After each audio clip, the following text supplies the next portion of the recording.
Bakunzi bacana yabigerezo TV nkuko mubibona murabona turi ahantu habereye ubukwe budasanzwe, ubukwe burimo Imana.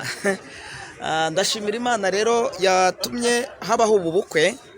Ngira ngo nkuko mubibona murabona abantu benshi urwererane wakwibaza uti habaye iki.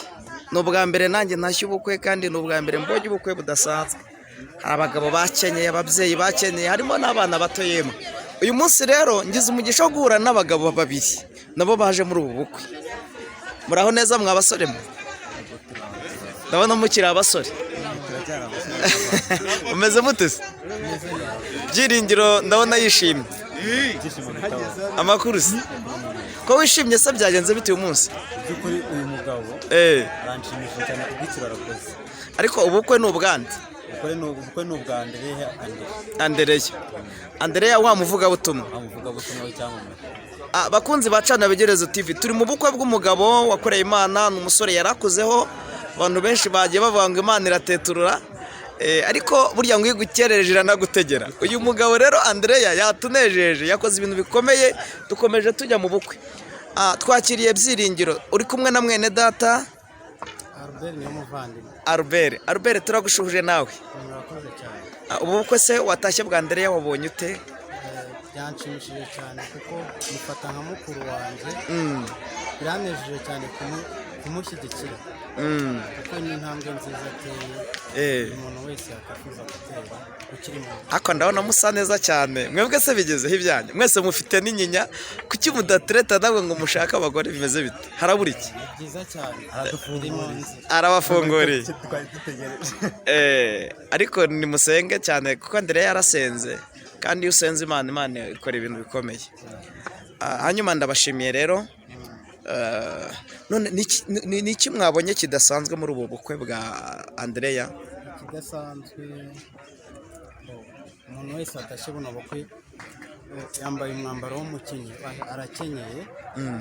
Ibyo twita Kinyarwanda, umuco wa Kinyarwanda. Icyo kintu kirimo kidasanzwe aho buri muntu wese wabyitabiriye afite umukenyero, ubona yubahirije gahunda ya bagenzi be. Ariko ngira ngo umuco nyarwanda abantu benshi barakenyera. Ntabwo bisanzwe, usanga ari umubare runaka wagerageje gukora icyo gikorwa. Ariko ikidasanzwe noneho ni uko ari bose. Uyu musore se uraho neza nawe turagushuhuje? Wowe witwa nde? Tuyizere. Nawe watashye ubukwe bwa Andereya? Nawe ndabona wakenyeye usa neza. Niki kidasanzwe wabonye muri ubu bukwe? Ni byiza byinshi cyane. Byose birashimishije. Nawe uri umugabo cyangwa uri umusore? Ufite ubwanwa bwinshi se kaba utararongora we harabura iki? Niko Andereya cyangwa arababimburiye? Natwe tugomba gutera intambwe gutera ikirenge mu cye.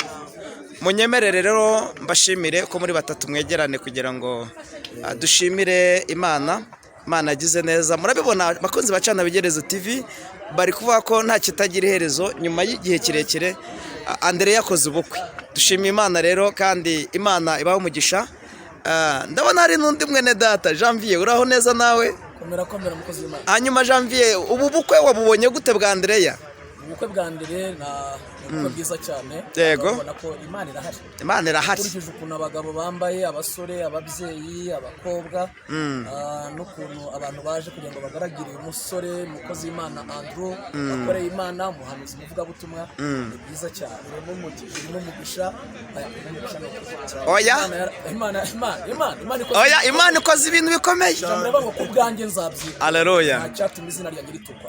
Urabibona ko Imana irahari. Abantu barakeye, abantu baranezerewe kandi kubahwe na bose. Niki wabwira abantu badukurikiye kuri bicana yabigerezo TV?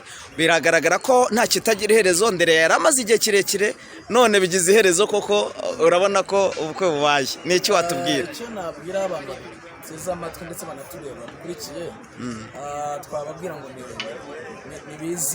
bizere kandi basenga Imana, bubahe Imana. Nta jambo Imana ivuga ngo rihere. Amen. Kabone naho waca mu bikomeye. Haleluya. Jambo Imana yavuze irareherekeza.